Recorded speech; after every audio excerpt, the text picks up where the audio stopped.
Idli batter గురించి ఒక short upload చేశాను. చూడని వాళ్ళు ఎవరైనా ఉంటే టైం చేసుకొని చూడండి. టేస్టీగా ఇడ్లీలు చేసుకోవచ్చు. ఎప్పుడు నార్మల్ చేసుకునే ఇడ్లీలు కాకుండా మనం పనసాకులతో ఇడ్లీలు వేస్తే సూపర్ టేస్టీగా ఉంటాయి. హెల్త్కి కూడా చాలా మంచిది.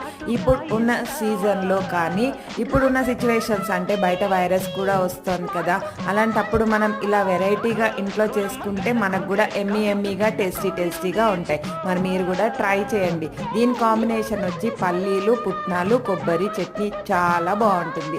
లేదన్నా కూడా టమాటా పచ్చడి బాగుంటుంది. సాంబార్ తోటైతే ఇక చెప్పనే అక్కర్లేదు. ఇక్కడ అయితే ఎక్కువగా పనసాకులు దొరికిన వాళ్ళు చేసుకుంటూ ఉంటారు, కానీ ఆంధ్రాలో స్పెషల్గా ఇలాగే చేసి కూడా అమ్ముతూ ఉంటారు.